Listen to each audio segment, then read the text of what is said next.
Super quick video comparing the Nikon 35mm f1.4 to the Nikon 35mm f1.8 S lens.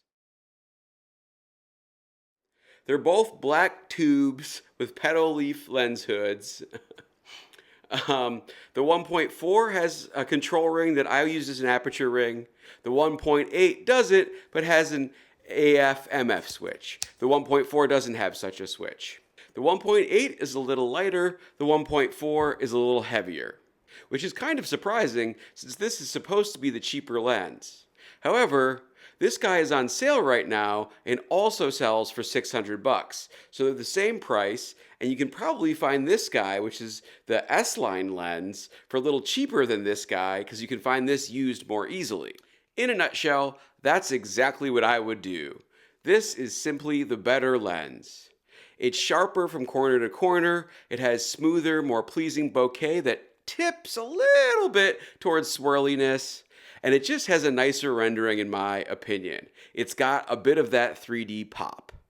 On the other hand, the 1.4, I think they were going for a character lens kind of a feel. The bokeh is like a little noisier, a little more like retro lens. It's like sharp, but not totally sharp, but sharp enough in the center, and then kind of goes out of focus to the corners of the frame, which all would be cool, except that the rendering of this lens, at least to my eye, is quite flat, and for that reason, it's kind of unpleasing and disappointing.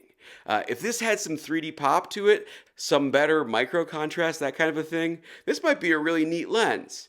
And I don't want to discourage Nikon from making more of these character lenses. I think that's a cool way to go. I think there's too many boring, just perfect, clinical lenses being made out there. So I commend the idea. However, in my opinion, the execution of this one is a little bit lacking. And again, I would go for the f1.8. I wish it had an aperture ring, but it doesn't. But beyond that, it is the better lens in my opinion. And since you can get it for the same price or cheaper than the other one, this is the one to get. Of course, neither one of these is like a reference grade lens. Neither one totally knocked my socks off. But again, this one's competent. This one is lacking. Have you tried both lenses? What did you think? Do you agree that even though the retro vibes and character idea is a good one, this one's a little bit of a miss? Whereas this is a very solid performer, a very competent 35mm f1.8? Let me know if you agree with that in the comments below. Like, comment, subscribe, all that good stuff, and I'll see you in the next one. Bye!